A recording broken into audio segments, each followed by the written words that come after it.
But I can't remember. Like there are some details to this particular day that I don't really remember. Like nimejaribu, I think, I don't know, because it was somehow not a very good day. I think maybe there's a way my brain blocked it. Yeah, because that's what is trauma. Yes, because I tried to remember like hiyo siku ni nini happened. Anyway, so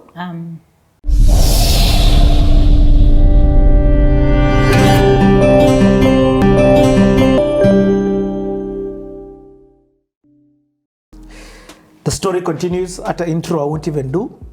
Okay, I will do. So, you've come to Nairobi, umetoka Ushago. You've come to Nairobi, you've joined this school, 1998. Continue. Yeah, so Tamwan ninaenda poa sana. Nimesema sasa ndio tunaishi kwa 3-bedroom house. Ndio tuko na fridge, tuko na things. Life is so good. Also, I remember it was the first. So at Mwangaza Primary School, you would either carry lunch from home, right? Or you would buy from school. There was a school canteen. Yeah, it was like a school canteen. Yeah. But the canteen ilikuwa na kila kitu. Like from your lunch break, from your tea break snack, ilikuwa ni sim.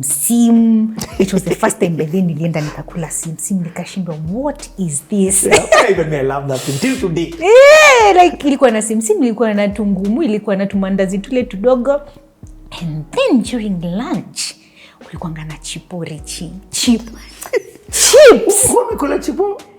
Tumekula of course Ushago. Chipo ya Nairobi ni different. Chipo ya Nairobi ni different. Hey. And I remember chipo back in the day, that time zilikuwa 20 bob. Na let me tell you. Na iko kwa hiyo juala. Na quantity ni kubwa. Si ile quantity tunalipishwa saa hii so mbili. The quantity. Chipo ni so mbili. Chipo saa hii ni so 150, right? Inflation. 150. Yes. Yeah, ni kwa ya taxi ya Ruto bana. Yeah, but that time it was 20 shillings. So I remember there were days we would carry food from home, and then on some days dad would decide to treat us. So hizo ndio siku zenye tuko tunapoa kila mtu 20 bob. Ndio lunch time kule chipo. So first time goes very well. Sasa system ishaingia, rhythm ishashika ya shule. Like we know now how Nairobi life, Nairobi nini operates. Come second term, things are still going very well. Maisha iko fiti, nini. Until tumefunga shule. Tukafunga shule. Tulikuwa tumefunga shule because shule used to close in August, right? So tumefunga shule, tuko home. But sasa sometimes ingekuwa vice versa kidogo. Sometimes tungekuwa tukifunga shule tutaenda ucha sasa. Sasa ni sisi watoto wa Ushago walikuwa wanakuja Nairobi. Sasa ndio wanatoka Nairobi wanaenda Ushago. Because now at this particular time my dad had also started some biasharas back at Kibirigwi. Alikuwa na posho mill. And you remember posho mills were a big business back then. Like they were a big business back then. So what he had done, he had bought a certain building in Ushago.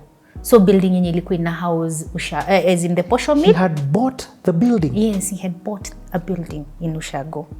So ni yenye ina house the posho mill. Stop. Yes. Rewind. Selector come again. He had bought the building. Bought the building. Yes. This guy was not doing badly. He was okay. Nikikwambia this shift was hey, life was good. Life was very good. So by this time amenunua the building, a building, and in a house the posho mill, and the posho mill was a big. It was probably like the size of this room and maybe the dining area. Like it was a big space. Because ilikuwa ni posho mill, but pia kuna counter yenye inauza cereals, mbosho, ndengu, mahindi, nini, hizo vitu zote. And then behind the posho mill kulikuwa na 1, 2, 3, 4, like 4 rooms. So one of the rooms was a store, and then the rest zilikuwa ni butchery. Alikuwa amepatia wasi rent it out. Rent it out, yeah. So kulikuwa na butchery yenye ilikuwa imechukua hiyo space, place ya kuchinjia, place ya kuchombea, all those things. So during the school holidays Now remember tumekuwa Nairobi, hii ndio our second term. Like we are halfway through the year. Ndio tumekaa sasa Nairobi vizuri. But after term 1 tulienda Ushago. But now we go to Ushago for like a week.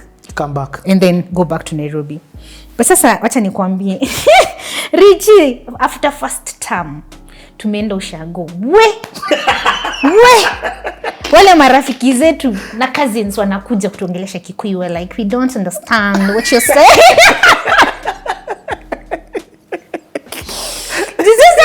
Watoto wa Nairobi. Watoto wamekuwa watoto wa Nairobi. Sasa wacha nikwambie, in 2-3 months. What is Kikuyu? Hatuelewi ni nini mnatuambia eneo yake. So because I remember conversation with some of my friends. Wenye tulipo tumeacha tu hiyo time. Nje ya posho mill, mpaka nakumbuka tuko tumesport hapo nje ya posho mill tukiongea. Nikiongea ananiuliza, "Ati uko wapi?" Juu naongea, sio unaongea Kiswahili ya Nairobi nini. Anyway. So we would come kidogo and then so tumefunga shule, but vile tumefunga shule bado tuko Nairobi. But I can't remember, like there are some details to this particular day that I don't really remember. Like nimejaribu, I don't know, because it was somehow not a very good day. I think maybe there's a way my brain blocked it. Yeah, because that's what is trauma. Yes, because I try to remember like hiyo siku ni nini ile happen. Anyway, so tuko home.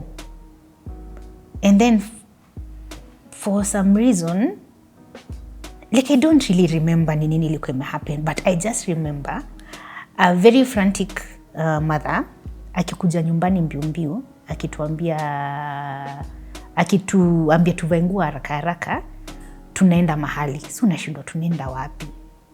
Mama anasema tu afu you can tell she's panicked, like there's something that is happening. Something has happened. So tunaingizwa kwa gari tunaenda. So unashindwa tunaenda wapi? Hatuna daddy. So unashindwa tunaenda wapi? And it was around maybe like 10 a.m. or maybe a bit earlier. So nashindwa tunaenda wapi? Tunaenda tunajipata hospitali. Tunashangaa tunakuja kufanya nini hospitali? You know, parents back in the day, or maybe even parents now, the way they protect their children. So kuna information tu hawakupei until tufike mahali tunaenda. So tunafika tunashangaa hospitali tumekuja kuona nini? Kidogo tunajipata tunapelekwa in one of the rooms, the wards huko. Tunaenda tunapata ni baba yetu ako hospitali. So kumbe my dad had suffered a stroke. Whoa. Yes. And guess what? It was the same exact day. Yeah, the bomb blast. It was on August 7th. The same exact day. Kwa sasa hizi news za bomb blast na kila kitu tunazipata kwa hospitali sasa. Tukiwatch news kwa TV. And you see, we still kids. I'm in class 6, but bado wewe ni mtoto wa mama. There's a lot that of course you're not a child. You can understand a few things. But bado sisi ni watoto. And I remember how we found out. Tuko kwa ward, tumeketi tu hapo na dad. Unasikia tu ambulance, like tulianza tu kusikia sirens, nini. Tunajiuliza kwa nini na happen huko nje. Alafu kidogo ndio tunaona news. So on that same day, ndio dad alikuwa amesuffer a stroke. What? Yes. So you guys are in the ward just in the ward. So tunasikia tu tunasikia tu nini huko nje. And you have to remember, Kenya had not suffered that before. Exactly. Like it was we hadn't had a terror. That was the beginning of our understanding of terrorism. Exactly. So even inside the hospital, like the nurses, the doctors are confused. Running everywhere. It's pandemonium things. Like everybody's in a panic, vitu zina happen. So of course sasa sisi uzuri tulikuwa kwa ward na tulikuwa tumeketi hapo. And I can't remember how. I'm at 6 years you're allowed into a ward. I don't know. At 6 there. When you're 12 years. Class 6 you're 12 years. Yeah, it may be back then. But I remember tulikubalishwa kwenda kuona dad. So by this time tunaenda kumuona, he's okay, like he's a bit stable. Oh, okay. He's a bit stable. Like yuko, he can't say much, he can't do much. But he knows you're there? But he knows we are there. Okay. Because his left side yote ilikuwa paralyzed. Oh, so it's funny because his right side is functioning. So hata akiwaangalia anaweza waangalia, anaweza jaribu kuongea, but you see because there is one side, so sometimes he will speak but usikii ni nini kabisa anasema vitu kama hizo. Anyway, so inakuwa sasa, and that was, I feel like that was the beginning of everything now. Because you see how when I was talking about my childhood. It's sweet. It's sweet. The memories are so good. Like, it's excitement. Now, after August 7th, things started changing. Like, things started changing kabisa. Because remember, he's the sole breadwinner. Wow. Of this family. Mm-hmm. And he has relocated his entire family from where? Ushago to Nairobi. And the wife is a what? Housewife. Yes. A housewife meaning she doesn't work. She doesn't have a source of income. There's no money coming in from her.